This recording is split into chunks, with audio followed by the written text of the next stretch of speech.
आज के समारोह में मंच पर उपस्थित जेएसडब्ल्यू ग्रुप के चेयरमैन सम्माननीय श्री सज्जन जिंदल जी, यहाँ के सम्मानित विधायक श्रीमान कुलदीप राज दुबे जी,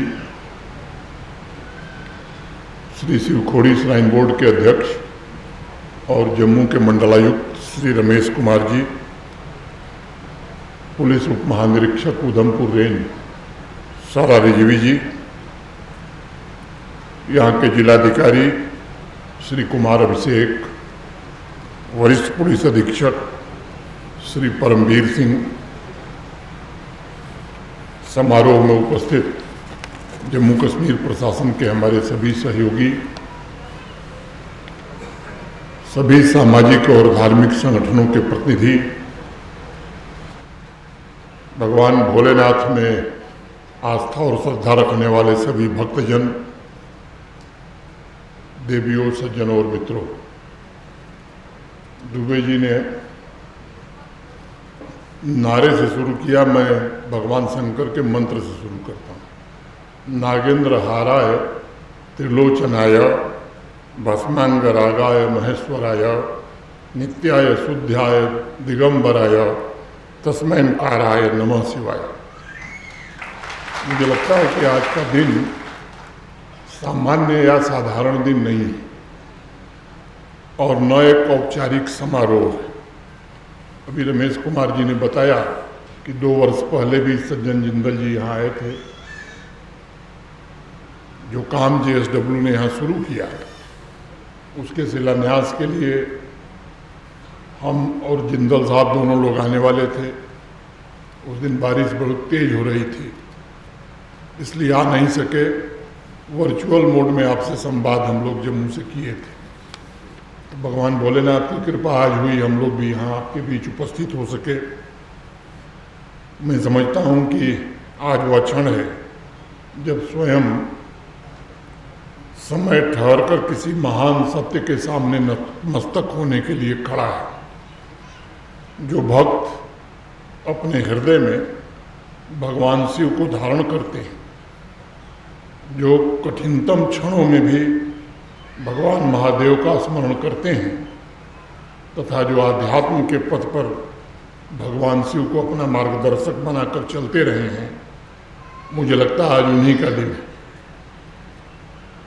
सालों से जिन्होंने शिवखोड़ी के पवित्र भूमि में प्रार्थना की, चुनौतियों के बीच भी इस पावन धरा की आस्था को थाम के रखा, आज उनकी प्रतीक्षा का फल सामने आया है। हम आज उस पुण्य तीर्थ पर खड़े हैं जिसकी जीवंतता का सपना, उसकी आकांक्षा हमारी अनेक पिछली पीढ़ियों ने देखी और जिसे पूरा करने का सौभाग्य उन्हें नहीं मिल सका। आज हम वहीं खड़े हैं जहां हमारे पूर्वज श्रद्धा से भरे हृदय के साथ खड़ा हुआ करते थे। उन्होंने कामना की थी कि उनकी श्रद्धा बनी रहे, उनका शिवखोड़ी तीर्थ सदैव अटल रहे, उनकी संस्कृति जीवंत रहे। आज हम उनकी कामना को साकार करने का एक सूक्ष्म प्रयास जेएसडब्ल्यू ने शुरू किया है और यहाँ के श्राइन बोर्ड ने प्रारंभ किया है। इसलिए मैं कहना चाहता हूँ कि आज हम इतिहास के साक्षी नहीं बल्कि आप सब, हम सब उसके सहभागी बन रहे हैं। भगवान शिव और माँ पार्वती की पवित्र तपस्थली का पुनरुद्धार जो श्री सज्जन जिंदल जी के सौजन्य से जेएसडब्ल्यू ने किया है, उसे एक असाधारण साझेदारी में मानता हूँ। यह केवल इंफ्रास्ट्रक्चर और मॉडर्न आर्किटेक्चर की उपलब्धि नहीं है बल्कि भागीदारी और उसमें निहित श्रद्धा कहीं अधिक गहन और कहीं अधिक महत्वपूर्ण है। यह घोषणा है कि सभ्यता पत्थरों के जीर्ण हो जाने के से समाप्त नहीं होती और सनातन संस्कृति में बसी हमारी आध्यात्मिकता समय के प्रवाह में कभी विलीन भी नहीं हो सकती। यह घोषणा है कि सनातन संस्कृति में जो पवित्र तीर्थ स्थल थे वह पुनः पूरे देश में ऊर्जावान और प्राणवान हो रहे हैं। JSW ग्रुप के प्रति सज्जन जिंदल जी, गोखले साहब और जिन भी साथियों ने इस पुनीत कार्य में योगदान दिया है उनके प्रति मैं अपनी ओर से और आप सबकी ओर से हृदय से कृतज्ञता व्यक्त करना चाहता हूँ। जम्मू कश्मीर माता वैष्णो देवी और शिव भक्तों की धरती है। उस धरती पर शिव खोड़ी के पुनरुद्धार के लिए हाथ बढ़ाना अपने आप में एक ऐतिहासिक कार्य है। मैं इसे केवल सहयोग नहीं मानता हूँ, बल्कि यह मानवता की साझी धरोहर के लिए की जाने वाली एक तपस्या है।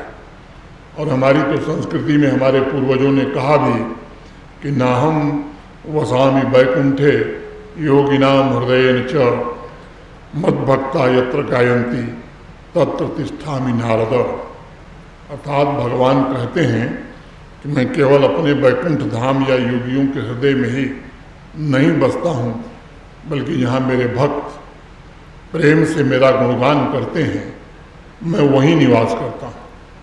तो JSW ग्रुप की इस भक्ति, विश्वास और आस्था के लिए मैं हृदय से उनका धन्यवाद फिर से करना चाहता हूँ।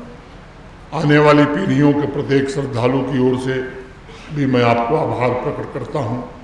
मुझे विश्वास है कि देश भर से आए श्रद्धालु जब शिवम द्वार के पुनर्निर्माण को देखेंगे तब उन्हें एक सुदृढ़ सुंदर प्रवेश द्वार ही नहीं दिखाई पड़ेगा, बल्कि संस्कृति और दिव्यता का भी भव्य दर्शन होगा। जब लोग महादेव भवन और यात्रा पंजीकरण केंद्र के रिनोवेशन को देखेंगे तो उन्हें सिर्फ एक व्यवस्थित इंफ्रास्ट्रक्चर नहीं दिखाई पड़ेगा, बल्कि उस बुनियादी ढांचे में भक्तों और साधकों का सहयोगी नजर आएगा। जब देश विदेश से आने वाले भक्त शिवम द्वार के पास नवनिर्मित घाटों तक पहुंचेंगे तब वहाँ प्रार्थना, आरती, कृतज्ञता और करुणा से भरे शताब्दियों की गूंज उन्हें सुनाई देगी। और मैं विश्वास से कहना चाहता हूँ कि श्राइन बोर्ड JSW के सहयोग से पवित्र शिव खोड़ी का केवल बुनियादी ढांचा नहीं सुधारा जाएगा, बल्कि आस्था को भी सुदृढ़ किया जाएगा। हमारी संस्कृति में भगवान शिव पर अधिक श्रद्धा रखने वालों के लिए कहा गया कि त्वमेव शरणम नाथ त्वमेव परमम गति त्वमेव सर्वदेवेश शंभो तुभ्यम नमो नमः। शिव ही सब कुछ है और उसी भाव से शिवघोड़ी देश के सर्वोच्च तीर्थों में शामिल हो, इसके लिए एक प्रयास शुरू हुआ है, सबके सहयोग से शुरू हुआ है। ये केवल ईंट और पत्थर नहीं जोड़े जा रहे हैं, बल्कि यात्रियों की सुविधा के लिए तमाम सुविधाएं विकसित कर के विकास की नींव को गहरा करने का प्रयत्न किया जा रहा है। जैसा रमेश कुमार जी ने बताया, इस महीने के अंत तक हेलीपैड का काम पूरा कर लिया जाएगा। BRO के लोगों ने ऐसा भरोसा दिया है। ट्रैक पर मौसम और शूटिंग स्टोन से बचाव के लिए शेड के निर्माण को भी जल्द पूरा किया जाएगा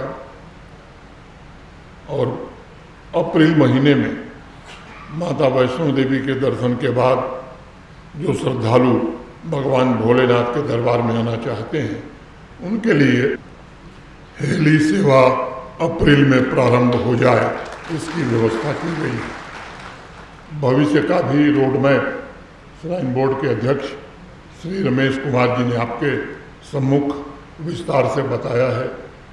आपके सम्मानित विधायक कुलदीप राज दुबे जी ने भी उसमें कुछ सुझाव दिए हैं।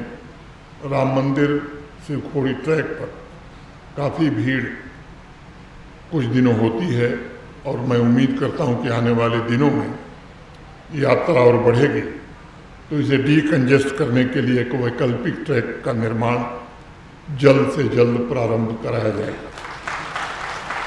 रनसूर श्राइन बोर्ड बिल्डिंग और ट्रैक का रिपेयर और रिनोवेशन, ये काम भी शुरू करा करके समयबद्ध और चरणबद्ध ढंग से पूरा कर लिया जाएगा।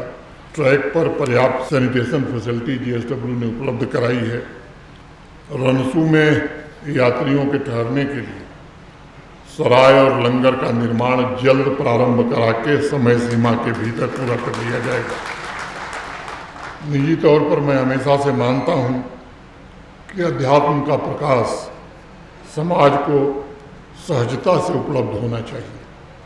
इसलिए चाहे बाबा अमरनाथ की पवित्र यात्रा पर सुनिश्चित की गई सुविधाएं हों या श्री माता वैष्णो देवी श्राइन बोर्ड के द्वारा पूरे क्षेत्र को आध्यात्म का एक बड़ा केंद्र बनाने और देश दुनिया के मानचित्र पर लाने की बात हो, ये प्रयत्न रहा है कि जम्मू कश्मीर एक जीवन आध्यात्मिक केंद्र बन सके। ये भी सच है कि पिछले 10-11 वर्षों में पूरे हिंदुस्तान में आध्यात्मिक पुनर्जागरण का एक नया काल प्रारंभ हुआ है। देश के कोने कोने में जिस तरह से काम हुए हैं, आज अनेक लोगों का सीना चौड़ा हो जाता है। आज मैं कह सकता हूँ कि कई वर्षों की मेहनत के पश्चात सपने साकार होने लगे हैं। एक बात और मैं कहना चाहता हूँ, सदियों के पश्चात जम्मू कश्मीर का आध्यात्मिक, सांस्कृतिक और सामाजिक पुनरुत्थान का काम भी प्रारंभ हो गया है और एक बार पुनः जम्मू कश्मीर ज्ञान, कला, संगीत और दर्शन का केंद्र बन करके पुराने गौरव को प्राप्त करे, इसका हर प्रयत्न किया जा रहा है और इसमें सबका सहयोग भी उतना ही आवश्यक है। सदियों पहले इस पूरे क्षेत्र को जिस तप और कर्म के लिए जाना जाता था, आज हम उस ज्योति को पुनः प्रज्वलित करने का प्रयत्न कर रहे हैं।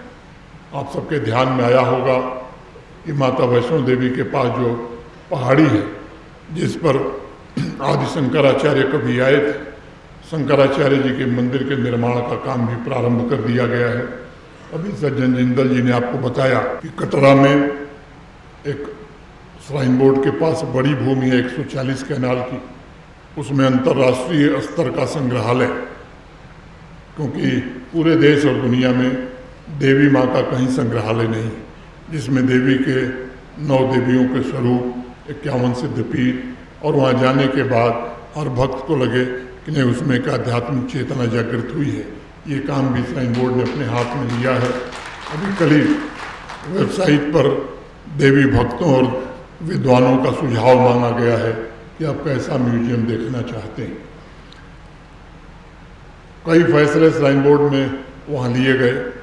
नौजवानों को रोजगार मिले, सेल्फ हेल्प ग्रुप की महिलाओं को रोजगार मिले, इसलिए श्राइन बोर्ड में जो सामग्री खरीदी जाती है न्यूनतम 20 करोड़ रुपए से 25 करोड़ रुपए प्रतिवर्ष की सामग्री केवल सेल्फ हेल्प ग्रुप की महिलाओं और नौजवानों के निर्माण से ही खरीदा जाएगा। ये फैसला श्राइन बोर्ड ने किया है। आधुनिकता और परंपरा के बीच संतुलन खोजते हुए यदि कहीं संदेह होता है तो मुझे लगता है कि प्राचीन मार्ग आज भी प्रासंगिक हैं। तो जम्मू कश्मीर के आध्यात्मिक तीर्थ स्थलों पर आइए, माता वैष्णो देवी तथा महादेव के समक्ष हम सब खड़े होकर ऊर्जा को अनुभव करें जो शताब्दियों से यहाँ प्रवाहित होती रही है। मैं रियासी तथा आसपास के जिलों की बहनों से और नौजवानों से कहना चाहता हूँ कि यह पुनरुत्थान परिवार और समाज में न केवल संस्कार को सशक्त बनाएगा बल्कि सेल्फ हेल्प ग्रुप के माध्यम से और जो युवा उद्यमी हैं आपको आर्थिक रूप से भी स्वतंत्र बनाने में श्राइन बोर्ड महती भूमिका का निर्वहन करेगा। श्री माता वैष्णो देवी श्राइन बोर्ड की पिछली बैठक में ऐसे अनेक निर्णय हमने किए थे कि इस पूरे क्षेत्र का कायाकल्प हो सके। एक और फैसला किया गया है, जहाँ म्यूजियम बनेगा वहीं साउंड एंड लाइट शो का भी प्रबंध किया जाएगा और मुझे लगता है कि वह दिन दूर नहीं जब शिवखोड़ी श्राइन बोर्ड भी इस दिशा में सोचेगा कि यहाँ भी साउंड एंड लाइट शो का प्रबंध भगवान भोलेनाथ के भक्तों के लिए हो।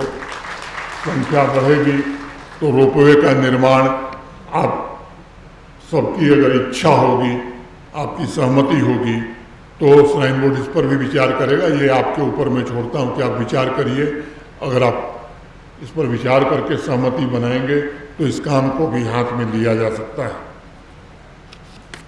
मैं फिर से एक बार आप सबके प्रति हृदय से कृतज्ञता ज्ञापित करता हूँ, और जो बात दुबे जी ने कही है उन बातों को ध्यानपूर्वक मैंने सुना है।